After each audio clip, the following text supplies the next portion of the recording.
다 함께 사도신경으로 신앙 고백하심으로 하나님께 예배드리겠습니다. 나는 전능하신 아버지 하나님 천지의 창조주를 믿습니다. 나는 그의 유일하신 아들 우리 주 예수 그리스도를 믿습니다. 그는 성령으로 잉태되어 동정녀 마리아에게서 나시고 본디오 빌라도에게 고난을 받아 십자가에 못 박혀 죽으시고 장사된 지 사흘 만에 죽은 자 가운데서 다시 살아나셨으며 하늘에 오르시어 전능하신 아버지 하나님 우편에 앉아 계시다가 거기로부터 살아있는 자와 죽은 자를 심판하러 오십니다. 나는 성령을 믿으며 거룩한 공교회와 성도의 교제와 죄를 용서받는 것과 몸의 부활과 영생을 믿습니다. 아멘. 찬송가 265장 주 십자가를 지심으로 함께 찬양드리겠습니다. 주 십자가를 지심으로 죄인을 구속하셨으니 그 피를 보고 믿는 자는 주님의 진노 면하겠네. 내가 그 피를 유월절 그 양의 피를 볼 때에 내가 널 넘어가리라. 흉악한 죄인 죄수라도 예수는 능히 구원하네. 온몸을 피에 담글 때에 주님의 진노 면하겠네. 내가 그 피를 유월절 그 양의 피를 볼 때에 내가 널 넘어서 가리라. 심판할 때에 모든 백성 행한 일대로 보응받네. 주님의 피로 죄 씻으면 주님의 진노 면하겠네. 내가 그 피를 유월절 그 양의 피를 볼 때에 내가 널 넘어서 가리라. 구주의 사랑 크신 은혜 보혈의 능력 의지하세. 심판의 불이 내릴 때에 주님의 진노 면하겠네. 내가 그 피를 유월절 그 양의 피를 볼 때에 내가 널 넘어서 가리라. 아멘. 함께 기도드리겠습니다.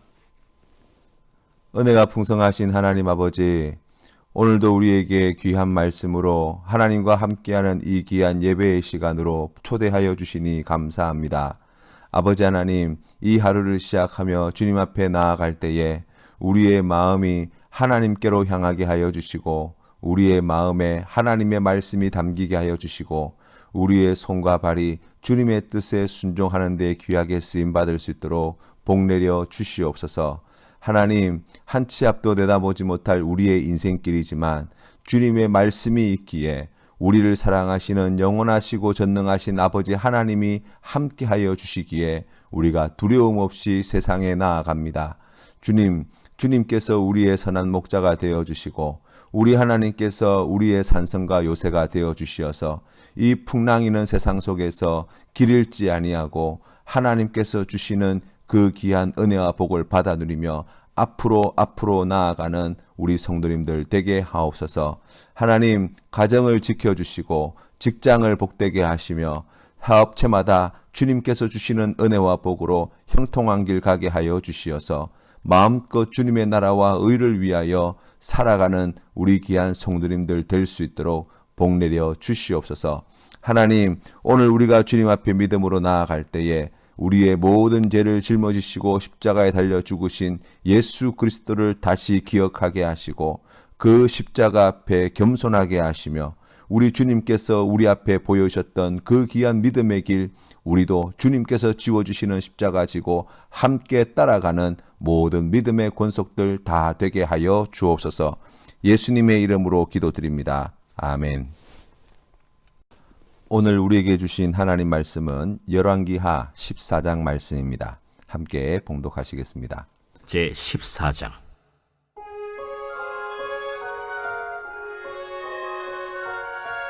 이스라엘의 왕 여호아하스의 아들 요아스 제2년에 유다의 왕 요아스의 아들 아마샤가 왕이 되니 그가 왕이 된 때에 나이 25세라.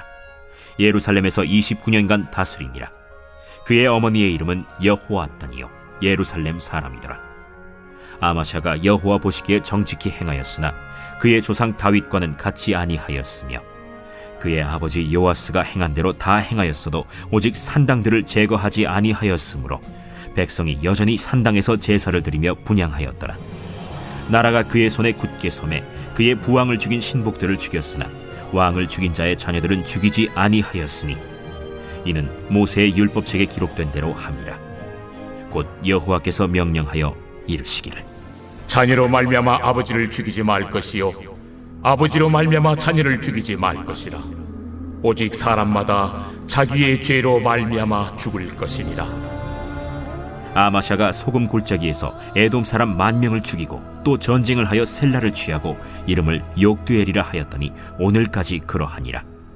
아마샤가 예후의 손자 여호아하스의 아들 이스라엘의 왕 요아스에게 사자를 보내 이르되 오라, 우리가 서로 대면하자.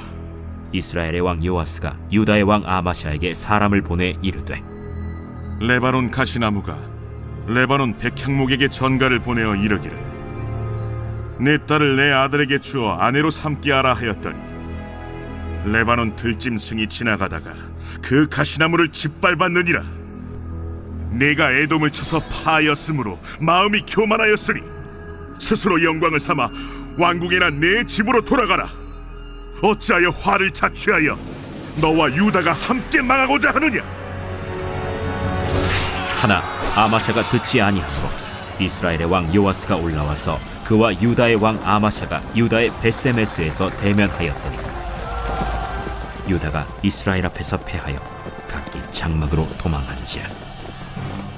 이스라엘 왕 요아스가 벳세메스에서 아하시아의 손자 요아스의 아들 유다 왕 아마샤를 사로잡고 예루살렘에 이르러 예루살렘 성벽을 에브라임 문에서부터 성 모퉁이 문까지 400규빗을 헐고 또 여호와의 성전과 왕궁 곳간에 있는 금은과 모든 기명을 탈취하고 또 사람을 볼모로 잡고서 사마리아로 돌아갔더라. 요아스의 남은 사적과 그의 업적과 또 유다의 왕 아마샤와 싸운 일은 이스라엘 왕 역대 지략에 기록되지 아니하였느냐. 요아스가 그의 조상들과 함께 잠에 이스라엘 왕들과 사마리아에 함께 장사되고 그의 아들 여로보암이 대신하여 왕이 되니라. 이스라엘의 왕 여호아하스의 아들 요아스가 죽은 후에도 유다의 왕 요아스의 아들 아마샤가 15년간을 생존하였더라. 아마샤의 남은 행적은 유다 왕 역대 지략에 기록되지 아니하였느냐. 예루살렘에서 무리가 그를 반역한 고로 그가 라기스로 도망하였더니 반역한 무리가 사람을 라기스로 따라보내 그를 거기서 죽이게 하고 그 시체를 말에 실어다가 예루살렘에서 그의 조상들과 함께 다윗 성에 장사하니라. 유다 온 백성이 아사랴를 그의 아버지 아마샤를 대신하여 왕으로 삼으니 그때 그의 나이가 16세라. 아마샤가 그의 조상들과 함께 잔 후에 아사랴가 엘랏을 건축하여 유다에 복귀시켰더라. 유다의 왕 요아스의 아들 아마샤 제15년에 이스라엘의 왕 요아스의 아들 여로보암이 사마리아에서 왕이 되어 41년간 다스렸으며 여호와 보시기에 악을 행하여 이스라엘에게 범죄하게 한 느밧의 아들 여로보암의 모든 죄에서 떠나지 아니하였더라. 이스라엘의 하나님 여호와께서 그의 종 가드헤벨 아미떼의 아들 선지자 요나를 통하여 하신 말씀과 같이 여로보암이 이스라엘 영토를 회복하되 하맛 어귀에서부터 아라바 바다까지 하였으니 이는 여호와께서 이스라엘의 고난이 심하여 매인자도 없고 노인자도 없고 이스라엘을 도울 자도 없음을 보셨고 여호와께서 또 이스라엘의 이름을 천하에서 없이 하겠다고도 아니하셨으므로 요아스의 아들 여로보암의 손으로 구원하심이었더라. 여로보암의 남은 사적과 모든 행한 일과 싸운 업적과 다메셋을 회복한 일과 이전에 유다에 속하였던 하맛을 이스라엘에 돌린 일은 이스라엘 왕 역대 지략에 기록되지 아니하였느냐. 여로보암이 그의 조상 이스라엘 왕들과 함께 자고 그의 아들 스가랴가 대신하여 왕이 되니라. 남유다의 아마샤 왕은 25살에 즉위하여 29년 동안 통치하였습니다. 그의 아버지였던 요아스는 신복들에게 암살당하였습니다. 그 후 아들이었던 아마샤가 즉위한 것이죠.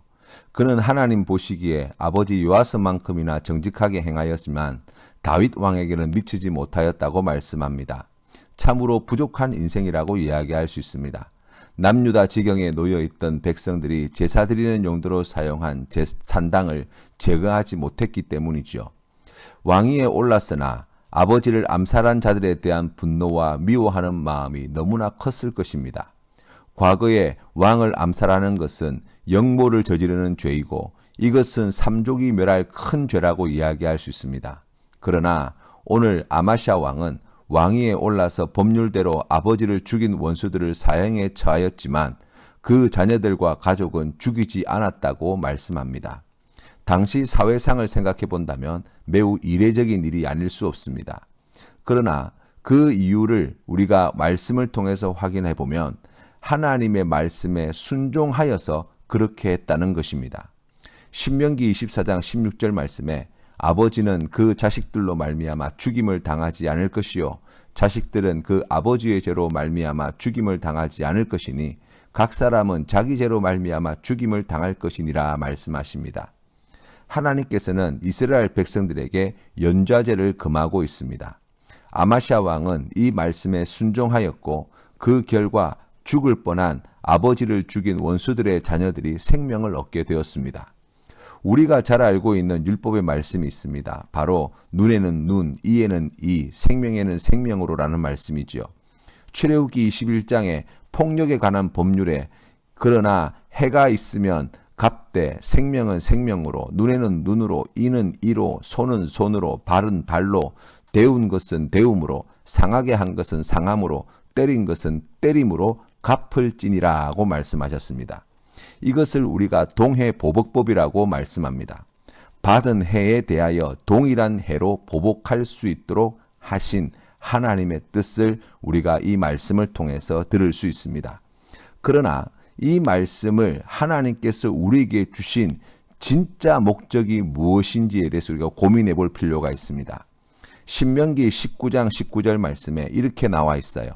그가 그의 형제들에게 행하려고 꾀한 그대로 그에게 행하여 너희 중에서 악을 제하라. 그리하면 그 남은 자들을 듣고 두려워하여 다시는 그런 악을 너희 중에서 행하지 아니하리라 말씀하셨습니다. 하나님의 뜻은 우리 안에서 악이 제거되는 것입니다. 공동체 안에서나 우리 각 개인의 삶에서 악을 제거하기 위한 방법으로 다시 그런 악이 반복되지 않게 만드는 방법으로 주신 말씀, 바로 그것이 동해보복법이라고 이야기할 수 있습니다. 악을 제거하는 것이 본질입니다. 그리고 눈에 정확히 눈으로, 이에는 정확히 이로 갚아내는 것, 바로 그것이 악을 제거하는 방법이라고 말씀하십니다. 그러나 여러분, 억울하게 피해를 당한 사람이 그 피해의 값을 정확히 매길 수 있을까요? 다른 사람에게 피해를 끼친 사람도 자신이 저지른 죄악의 값을 정확히 매길 수 있습니까? 그러지 못할 것입니다. 피해자는 자신이 당한 고통을 크게 볼 수밖에 없고 가해자는 자신의 잘못을 작게 여길 수밖에 없는 것이 인지상정이라고 할 수 있습니다. 이 둘 중 어느 입장을 선택하더라도 하나님의 온전한 정의, 눈에 해당되어지는 눈, 이에 해당되어지는 이로 갚는 하나님의 말씀은 이루어지지 못한다는 것입니다. 오히려 그 안에 악이 제거되는 것이 아니라 새로운 악들이 만들어지는 악순환이 일어나게 됩니다. 그렇다고 재판장이 그 값을 정확하게 매길 수 있습니까? 모든 것을 다 알 수 없는 사람이 내리는 판단이 어찌 완전하다고 이야기할 수 있겠습니까? 그렇기 때문에 오직 하나님만이 그 값을 정확히 판단하실 수 있는 것입니다. 그래서 레위기 19장 18절 말씀에 하나님께서는 원수를 갚지 말며 동포를 원망하지 말며 내 이웃 사랑하기를 내 자신과 같이 사랑하라. 나는 여호와이니라고 말씀하셨습니다. 착하게 살아야 한다. 절대로 복수하면 안 된다. 그런 뜻이 아니에요. 악을 제거해내는 하나님의 방법이 바로 원수를 갚지 않고 가해자를 원망하지 않고 오히려 내 몸같이 사랑하는 데 있다는 것입니다. 예수님께서 말씀하신 70번씩 7번이라도 용서해야 하는 이유, 그것은 우리가 하나님께 칭찬 듣고 복을 받고 하기 이전에 악으로 말미암아 고통당한 우리 안에 더 이상 악이 발붙이지 못하게 만드는 가장 탁월한 방법이 용서이기 때문입니다. 다 용서하고 원수를 갚지 않으면 내가 당한 피해는 어떻게 됩니까? 라고 우리가 생각할 수 있습니다. 로마서 12장 19절 말씀에서 사도 바울은 우리에게 이와 같은 하나님의 말씀을 전합니다. 내 사랑하는 자들아, 너희가 친히 원수를 갚지 말고 하나님의 진노하심에 맡기라. 기록되었으되 원수 갚는 것이 내게 있으니 내가 갚으리라고 주께서 말씀하시니라. 아멘. 하나님은 악에 대하여 진노하시는 분이십니다. 그 모든 죄에 대한 값을 정확히 계산하시는 분이십니다. 억울하게 피해를 입은 우리를 대신해 친히 원수를 갚아주실 때 그 죄의 값에 합당한 값을 받아내시는 분이십니다. 동해보복의 원칙은 취소되는 것이 아닙니다. 하나님께서 그 보복을 행하신다는 것이죠. 다윗 왕이 죄 없는 자신을 죽이려는 사울 왕에게 원수를 갚지 않았을 때 하나님이 블레셋을 통해 다윗의 원수를 대신 갚아주셨습니다. 사랑하는 성도 여러분, 우리가 이것을 믿을 때 오히려 원수들에게 선을 베푸며 사랑함으로 나아갈 수 있습니다. 그 일을 통하여 하나님께 영광 돌리며 죄악과의 싸움에서 승리하게 되어집니다. 이 은혜를 누리는 성도님 되시기를 바랍니다. 성경 말씀에 보면 우리는 모두가 다 죄인이라고 이야기합니다. 죄인이라고 하는 것은 어떤 존재입니까? 하나님의 원수된 자라는 것입니다. 에베소서 2장 13절 말씀에 이제는 전에 멀리 있던 너희가 그리스도 예수 안에서 그리스도의 피로 가까워졌느니라. 그는 우리의 화평이신지라. 둘로 하나를 만드사 원수된 것 곧 중간에 막힌 담을 자기 육체로 허시고. 아멘. 하나님은 우리의 원수들에게도 자비와 은혜를 베푸기를 원하셨습니다. 그러나 동시에 악은 제거하셔야만 했고 받은 피해에 대한 동일한 해로 되갚아 주시는 것이 하나님의 뜻이었습니다. 그래서 선택하신 하나님의 완전한 방법이 바로 예수 그리스도의 십자가입니다. 하나님은 자신의 원수인 사람에게 원수 갚지 않으셨습니다. 그들을 용서하셨습니다. 우리의 원수인 누구에게 원수를 갚아 주시길 원치 않으셨습니다. 그러나 받은 피해에 대한 보복은 반드시 이루어져야 합니다.